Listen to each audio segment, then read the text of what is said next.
Mas amém. Vamos dar início, irmão, ao nosso culto de oração, né? Eu quero ler com os irmãos uma passagem que está lá em Êxodo, capítulo 4. Eu vou ler na NVI, tá bom? Então, Êxodo 4, do 24 ao 26.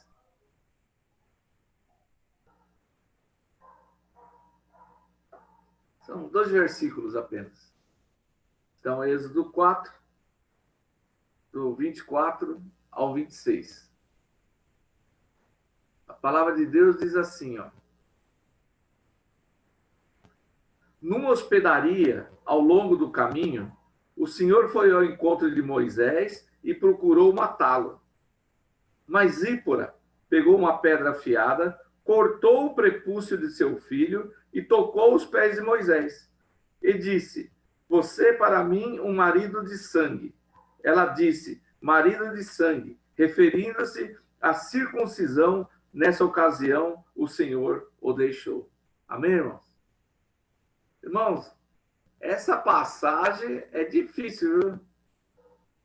Porque o Senhor ameaçou matar Moisés, né? Essa pergunta vem de um incidente aqui, né? Que aconteceu aqui, né? Moisés, né? Para ver que a vida de Moisés não foi fácil, não, viu? Não foi fácil liderar o povo, não. Porque Deus ia fulminar Moisés aqui. Agora, a chave do entendimento disso está no contexto do texto, do capítulo, né? Do livro de Êxodo. Né?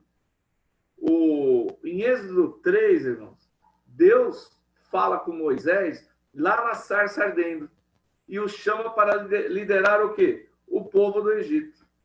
E em Êxodo 4, quando chega Êxodo 4, Moisés diz que o povo não iria escutar. Aí o que Deus faz com Moisés? Fala, Moisés, pega o cajado, põe no chão, aí o cajado vira em cobra. Agora, Moisés, pega pelo rabo da cobra. Quando ele pega o rabo da cobra, a cobra vira cajado novamente, vira vara, né? E assim vai. E Deus está ganhando a confiança de Moisés. Pede para ele pôr a mão aqui no peito, entre a roupa e o peito, tira a mão, ficou leproso. Põe a mão de novo, volta, sumiu a lepra, né? E com isso, Deus reafirma sua escolha e promete estar sempre com Moisés. E com essa garantia agora, Moisés retorna para onde? Ao Egito, onde ele viveu 40 anos. Agora, enquanto viajavam de volta ao Egito, em obediência ao chamado de Deus, veja bem, Moisés estava seguindo algo que Deus falou, ó, vai para o Egito. O Senhor estava prestes a matar Moisés. E o teria matado se Zípora, a sua esposa, não tivesse circuncidado seu filho. O filho dele, que era o Gerson. Mas esse não é o ato aleatório. Sabe o que aconteceu, irmão? Deus, lá em Gênesis 17, diz que todos os homens descendentes de Abraão tinham que ser o quê? Circuncidados ao 8º dia. Moisés falhou em fazer isso com seu filho Gerson. Gerson não tinha sido ainda o quê? Circuncidado. Aí Zípora fez o que Moisés deveria ter feito. Aí salvou a vida de Moisés. Agora, por que isso é importante aqui agora, irmão?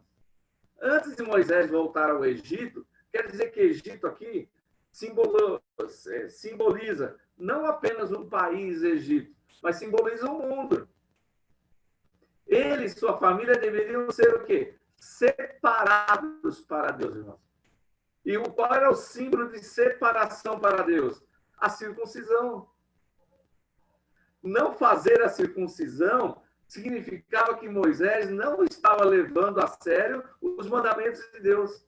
E ele estava indo para o campo de batalha. Nós, para irmos ao campo de batalha, irmãos, temos que estar preparados em Deus. Não podemos fazer o que nós achamos, mas temos que fazer o que Deus acha que deve ser feito. E essa lição deve ficar clara para todos nós, irmãos. Boas intenções e obediência parcial nunca serão suficientes. Deus quer que lhe obedecemos o que? De todo o coração. Os detalhes da vida são importantes para Deus. Os mandamentos de Deus não são opcionais. Deus não falou assim, olha, você escolhe o que você quer fazer. Isso aqui você obedece, isso aqui não, tudo bem. Não, irmão. Palavra de Deus é ordem. Antes que ele pudesse levar os judeus para fora do Egito, sua própria família deveria ser separada para o Senhor. Moisés aprendeu isso através da sua esposa, que fez o que deveria ter feito e o salvou da morte súbita. Amém, irmãos? Então vamos orar para dar início ao nosso culto. Pai querido, Senhor, em nome de Jesus Cristo, Pai, nos colocamos aqui na tua presença, Senhor.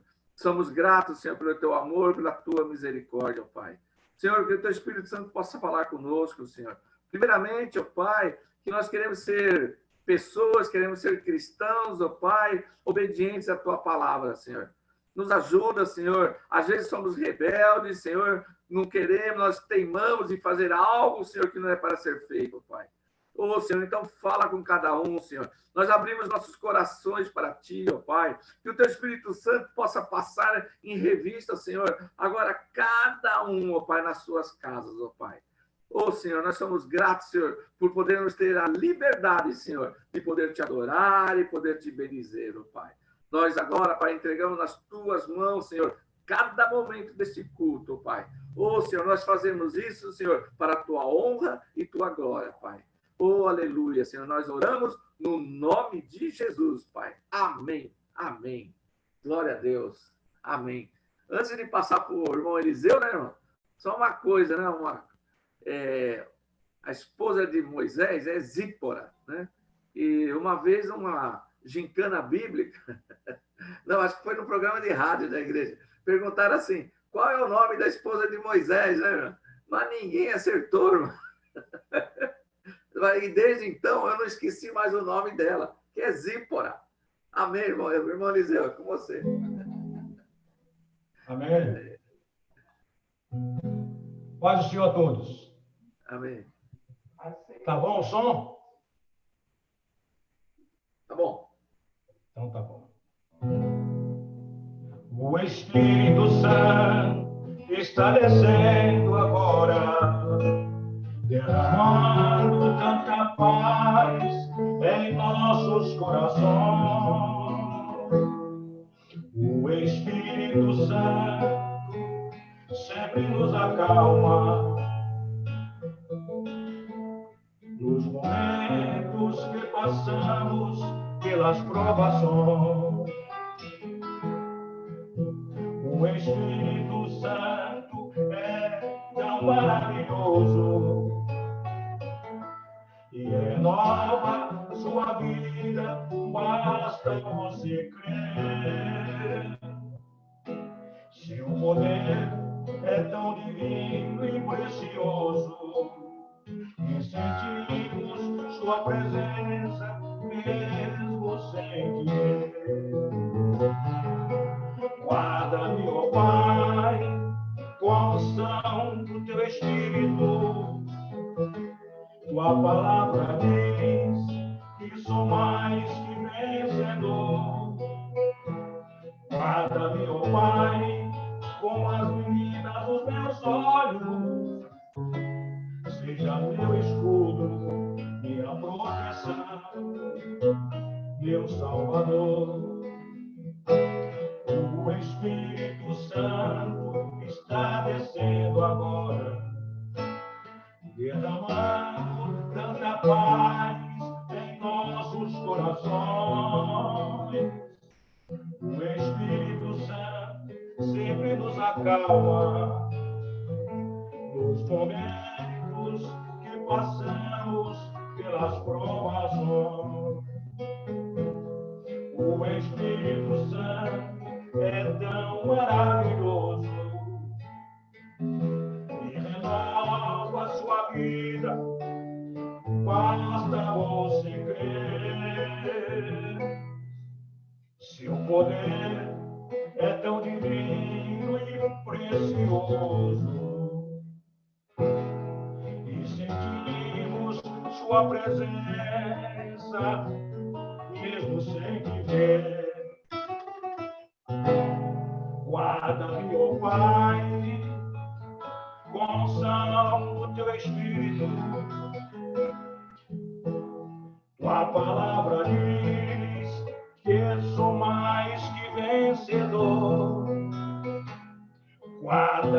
Pai, como as meninas dos teus olhos.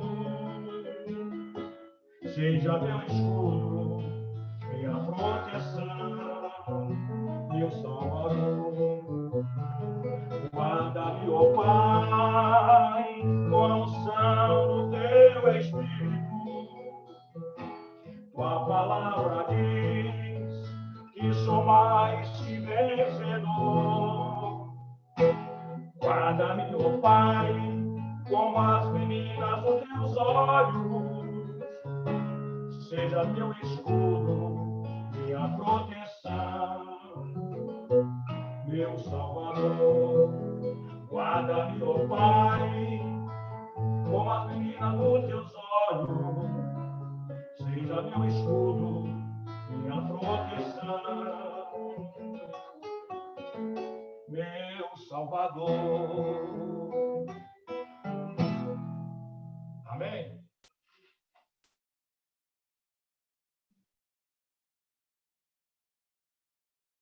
Amém? Glória a Deus. Amém. Glória a Deus. Aleluia. Deixa eu botar isso aqui para cá.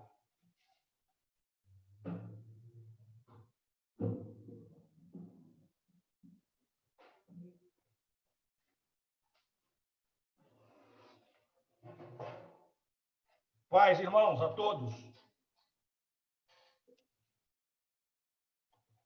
Vamos abrir as nossas escrituras em segunda carta de Timóteo,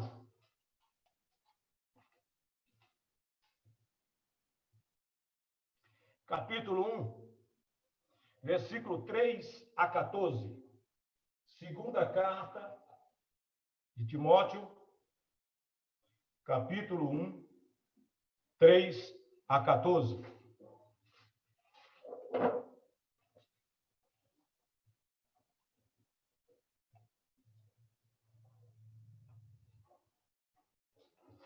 Amém?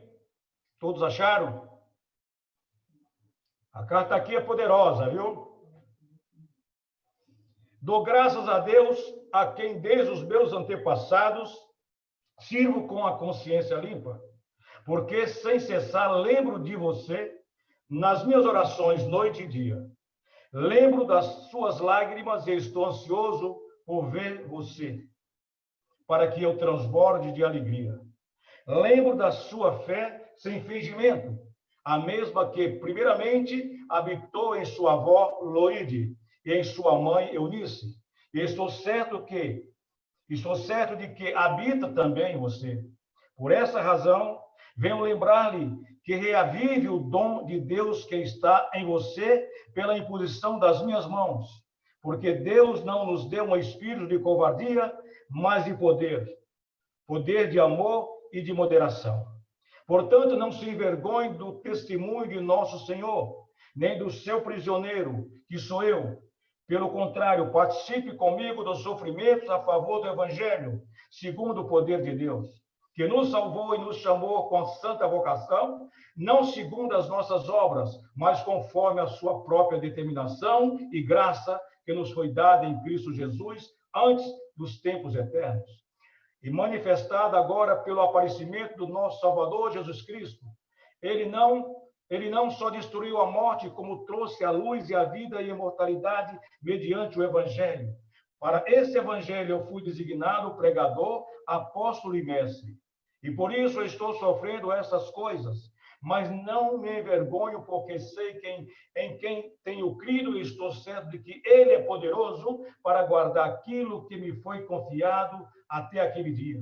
Mantenha o padrão das sãs palavras que de mim você ouviu com fé e com amor que há em Cristo Jesus, por meio do Espírito Santo que habita em nós. Guarde o bom tesouro que lhe foi confiado. Amém? São palavras poderosas do nosso apóstolo Paulo, ministrando a seus filhos na fé. Ele estava preso nessa época, no ano 67 depois de Cristo. Ele estava com essa alegria lá no xadrez, porque conheceu Jesus e teve a convicção da salvação na pessoa do nosso Senhor Jesus Cristo. Senhor, Pai amado que estás no céu, santificado seja o teu nome, Senhor. Permite-nos, Senhor, que possamos falar da tua santa palavra, porque o evangelho é teu, a ti te pertence. É a palavra que, quando escutamos, Senhor, colocamos no nosso coração, começamos a entender o que tu queres fazer com cada um de nós. Ó Jesus querido, nos dá prazer em falar da tua santa mensagem, Senhor, pois a palavra é tua. Ó Pai amado que está no céu, obrigado por tudo. Abençoa esse culto e cada um que está aqui nessa janelinha e suas respectivas famílias. Amém.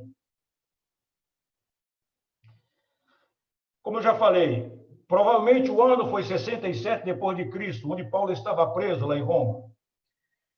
A pessoa convicta da veracidade da Bíblia, da veracidade de Cristo, da veracidade do Santo Espírito Santo, permanece firme diante de Deus. No entanto, há muitos cristãos no mundo que não possuem segurança espiritual, não têm convicções da sua fé, da sua salvação. Suas raízes não estão firmadas na rocha que é Cristo Jesus.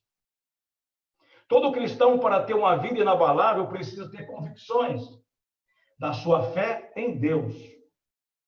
A nossa fé não pode ser baseada na convicção de nossos parentes. Exemplo, esposa, esposo, pai, mãe e qualquer outra pessoa. A nossa fé não pode ser baseada na experiência de outra pessoa. Ela não pode ser baseada em experiência de terceiro. Precisamos ter as nossas próprias experiências com Deus.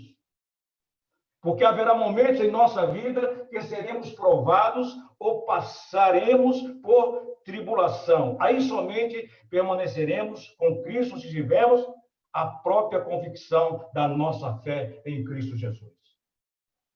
Por isso que muitos cristãos abandonam a fé em Cristo Jesus. É que na hora da provação não tem convicção da sua fé. Não tem raízes profundas firmadas na rocha que é Jesus. E juntamente com a comunhão de Deus Pai.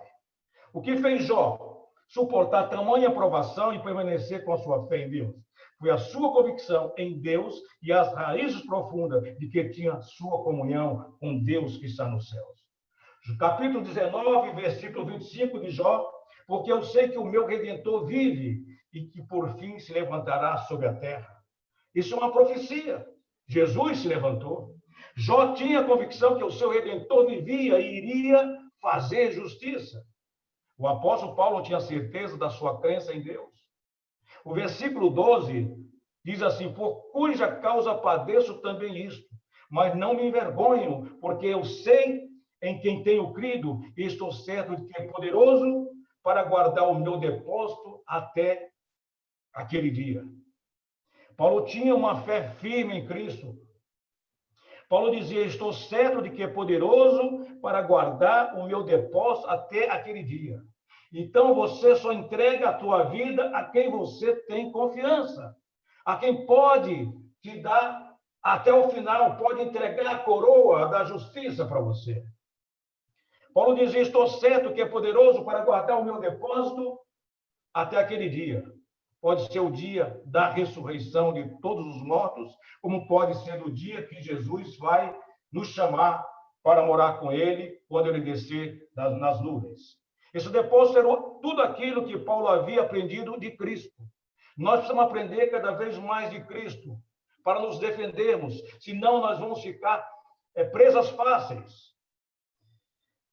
Experiências que foram adquiridas com Deus no Evangelho. Esse depósito era todo o crescimento que Paulo havia tido até aquele momento.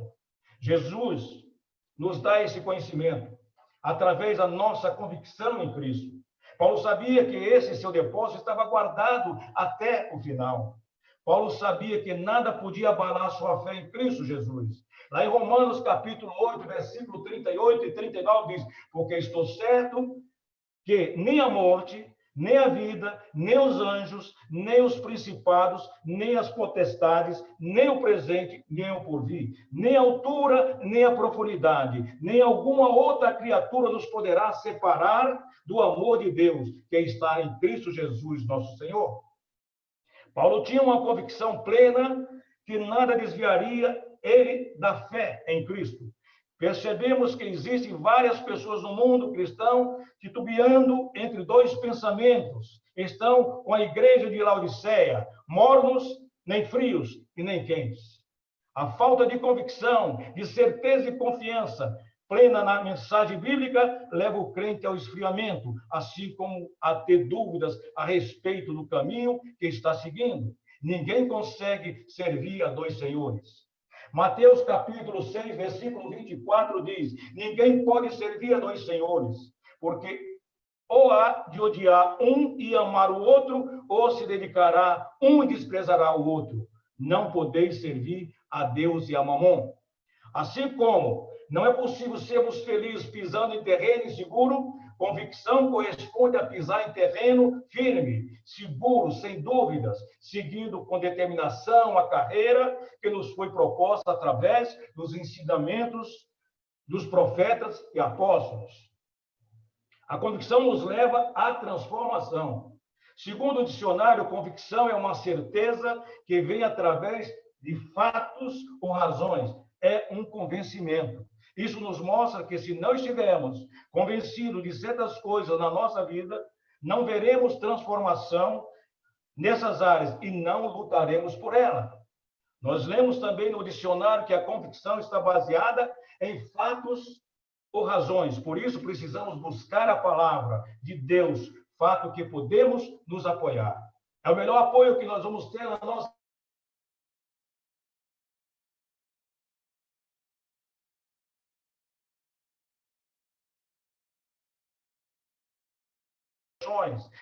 mas que viu transformações em sua vida, sua geração. Tudo porque ele tinha fortes convicções do poder de Deus. Ele sabia que o Senhor vive eternamente. O crente precisa ter convicção do Deus que ele serve, do poder desse Deus, do amor desse Deus, da misericórdia desse Deus poderoso.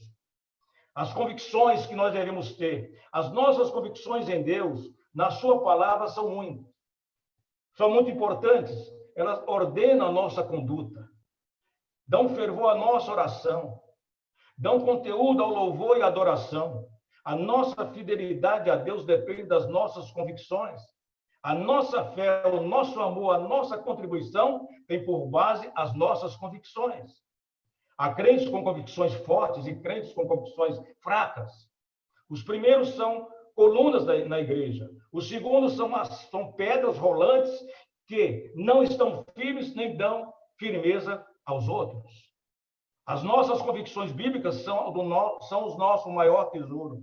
Em Hebreus 6 e 11 diz: mas se desejamos que cada um de vós mostre o mesmo cuidado até o fim, para que complete a certeza da esperança. O crente precisa mostrar o seu cuidado com a sua vida espiritual até o fim, não apenas até um certo momento. Temos na Bíblia o exemplo de uma vida com uma convicção inabalável. Ruth era uma jovem de convicções. Órfã não era. Quem era órfã? Uma das mulheres de Moabe. Não era que era órfã, era órfã. Não era. As convicções constituíram a diferença entre elas. Ruth distinguiu-se pelas suas convicções.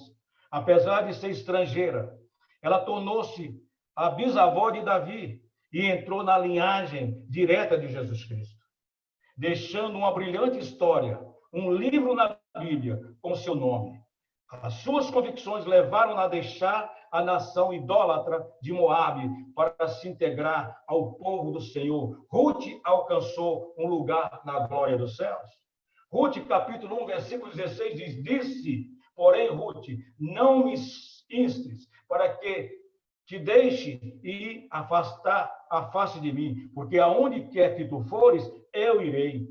E onde quer que pousares à noite, ali pousarei eu. O teu povo é meu povo e o teu Deus é o meu Deus.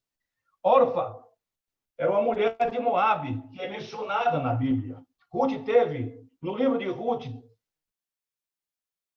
teve as mesmas oportunidades, viu e ouviu as mesmas coisas, mas não adquiriu convicções. Passou pela vida sem viver, existiu sem deixar marcas, morreu sem deixar história, caiu provavelmente apática. Assim é também com os crentes, que distingue os crentes uns dos outros, não é a idade, não é o dinheiro, não é a sua cultura, não são as suas convicções. É importante termos convicções fortes, pois no céu ninguém entra pela mão de ninguém, não entra empurrado, mas entra apenas pela força da convicção. Mateus capítulo 11, versículo 2 diz: e desde os dias de João Batista até agora, se faz violência ao reino dos céus, e pela força se apoderaram dele, ou se apoderam dele. Então, nós devemos ter convicções certas, através das Escrituras. É a fé que tem que ser aumentada, através da graça que Cristo nos deu. Pelas convicções, nós vamos ao culto, cantamos, oramos, adoramos e contribuímos. Por ela, seguimos o Senhor e deixamos o mundo pecaminoso. Através delas, carregamos a nossa cruz e negamos-nos a nós mesmos. Por elas, oramos em nossa casa, a sós com Deus. Pelas convicções, damos testemunho da nossa fé. Ou seja, toda a nossa vida cristã está firmada e se move pelas convicções. As convicções tornam os crentes colunas da igreja. Em Gálatas, capítulo 2, versículo 9, diz: e conhecendo Tiago, Cefas e João, que eram considerados como as colunas, a graça que se me havia dado, deram-os as destras em comunhão comigo e com Barnabé, para que nós fôssemos os gentios e eles a circuncisão. O nosso querido Roberto Carlos falou da circuncisão. Então, Pedro e os outros dois tinham que pregar para as pessoas, judeus. E Paulo foi preparado para os gentios, que somos nós. Todos os crentes salvos são pedras vivas na igreja, mas nem todos são colunas. A diferença está nas convicções. Jesus tinha 12 apóstolos, tinha 12 discípulos, mas só 3 eram considerados colunas. Tem Pedro, Tiago e João. São as colunas que seguram a igreja quando vem um vendaval. O telhado pode ruir com um temporal. Os tijolos e as pedras também podem ser arrastadas. Como nós vimos agora, lá no exterior, lá no Líbano, mas as colunas ficam no seu lugar, estão ancoradas nos alicerces com ferro de aço. Pode se torcer, pode se quebrar, pode se torcer, pode se quebrar, mas não sai do lugar. A coluna morre de pé no lugar do ataque. Deus tem um galardão especial para essas colunas. Elas também serão colunas nos céus. Apocalipse 3:12 diz: a quem vencer eu farei coluna no templo do meu Deus, e dele nunca sairá. E escreverei sobre ele o nome do meu Deus e o nome da cidade do meu Deus, a nova Jerusalém celestial, que desce o céu do meu Deus e também do meu novo nome. É isso que está nas Escrituras. Você é pedra viva na casa de Deus ou é coluna? É coluna ou é pedra? O que se faz sem convicção é fraco e terá pouco valor. Que a graça e a fé em Jesus Cristo nos sustente até a eternidade. Que Deus abençoe a cada um dos irmãos. E que essa palavra não sirva só para a gente escutar, mas que a gente possa colocar em prática para estar sempre segurando na mão da coluna mais forte, que é Jesus Cristo, Rei dos Reis, Senhor dos Senhores. Amém?